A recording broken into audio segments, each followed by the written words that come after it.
இனியாவுக்கும் விக்ரமுக்கும் எவ்வளவுதான் சங்கடங்கள் வந்தாலும், அவங்க கஷ்டப்படுறத நம்ம எவ்வளவுதான் பார்த்தாலும், அவங்களுக்கு இடையில இருக்கக்கூடிய அந்த காதல் இருக்கு, அதை பார்க்கும் போது நம்ம மனசே லேசாயிடுது. இது வரைக்குமே அவங்க அந்யோன்யமா இருந்த நாட்களை விரல் விட்டு எண்ணிட முடியும். இத்தனைக்கும் 2 பேருமே தன்னை சுத்தி இருக்கிற எல்லாருமே நல்லா இருக்கணும் அப்படின்னு நினைச்சுக்கிட்டு இருக்காங்க. அப்படிப்பட்டவங்களுக்கு தான் தொடர்ந்து பிரச்சனைகள் வந்துகிட்டே இருக்கு. இப்படிப்பட்ட ஒரு அழகான ஜோடியை பிரிக்கிறதுக்காக தான் அந்த மாயா கங்கணம் கட்டிக்கிட்டு சுத்திக்கிட்டு இருக்கா. அவன் நினைச்ச மாதிரி இனியா விக்ரமோட வாழ்க்கைக்குள்ள நுழைவாளா? 2 பேரையும் பிரிச்சு தன் நினைச்ச காரியத்தை சாதிப்பாளா? அவன் நினைச்ச காரியம் நடக்கவே நடக்காது நீங்க நினைச்சீங்கன்னா மறக்காம இந்த வீடியோக்கு ஒரு லைக்கை கொடுத்துட்டு, அப்படியே மாயாவை பார்க்கும்போது உங்களுக்கு என்ன தோணுதுன்றத மறக்காம கமெண்ட்ல பதிவு பண்ணுங்க. வணக்கம் மக்களே, வெல்கம் டு TNVG ரிவ்யூ. நம்ம சேனலுக்கு நீங்க ஃபர்ஸ்ட் டைம் வந்திருக்கீங்கன்னா மறக்காம சப்ஸ்கிரைப் பட்டனை பிரஸ் பண்ணி நம்ம சேனலுக்கு சப்போர்ட் பண்ணுங்க. அப்படியே இந்த வீடியோக்கு ஒரு லைக்கையும் கொடுத்துருங்க. வீட்டுல இருந்து நம்ம ஹீரோயின் இனியா ஏதாச்சும் வார்ட்ரோபை திறக்கவும் அதுல இருந்து விக்ரமோட யூனிஃபார்மை பார்த்து அப்படியே கனவு உலகத்துல மிதக்க ஆரம்பிச்சுட்டாங்க. இந்த ட்ரெஸ்ஸை போடும் போது விக்ரம் எப்படி இருப்பாரு, எவ்வளவு கம்பீரமா இருப்பாரு அப்படின்னு மனசுக்குள்ள பழைய விஷயங்களை அசை போட்டு பார்த்துக்கிட்டு இருந்தாங்க. சரியா அந்த நேரத்துல தான் நம்ம ஹீரோ விக்ரம் கால் பண்ணாரு. ஒரு முக்கியமான விஷயம் பேசணும், தயாரா இரு அப்படின்னு சொல்லவும் இனியா பரபரப்பாயிட்டாங்க. உள்ள வந்தவரு இனியாவுக்கு ஸ்வீட்டை ஊட்டி விட்டுட்டு ஒரு சந்தோஷமான செய்தியும் சொன்னாரு. இந்த கேஸ்ல இருந்து கூடி சீக்கிரம் ரிலீவ் ஆக போற, இப்பவே இந்த கேஸ் கிட்டத்தட்ட முடிவுக்கு வந்துருச்சு.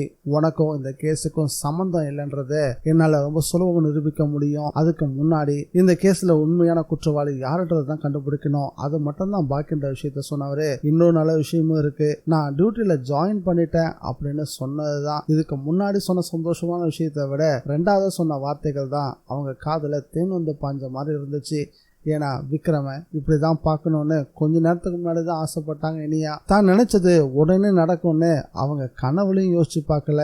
அதை விக்ரம் கிட்ட வெளிப்படையா சொல்லவும் ஆரம்பிச்சாங்க. விக்ரமும் இனியாவும் தான் சந்தோஷமா இருந்துட்டா எதுக்கோ மூக்குல வேர்த்த மாதிரி மாயாவுக்கு தெரிஞ்சிருமே, 2 பேரும் எப்படி சந்தோஷமா இருக்கலாம் அப்படின்னு பொறாமையில வெந்து சுண்ணாம்பாக ஆரம்பிச்சிருவாளே.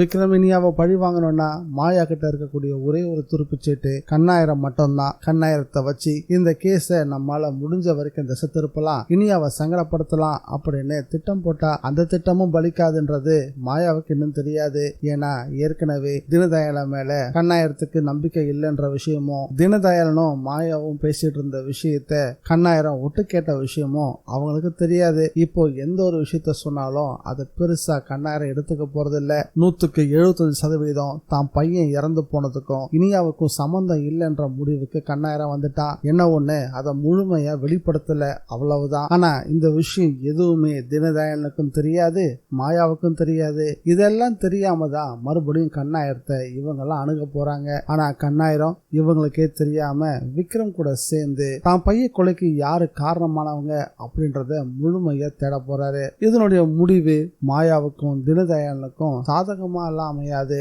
மிகப்பெரிய பாதகமா தான் அமைய போகுது. அப்படி அமையும் போது சிவனாண்டி மட்டும் ஜெயிலுக்கு போக மாட்டான், கூடவே தினதயாளனும் ஜெயிலுக்கு போய் சிவனாண்டிக்கு நல்ல கம்பெனி கொடுக்கவும் போறான் நினைக்கிறேன். இந்த வீடியோ பிடிச்சிருந்தா லைக் பண்ணுங்க, ஷேர் பண்ணுங்க. TNVG ரிவ்யூவை மறக்காம சப்ஸ்கிரைப் பண்ணி வச்சுக்கோங்க. மீண்டும் அடுத்த வீடியோல சந்திக்கலாம். By guys.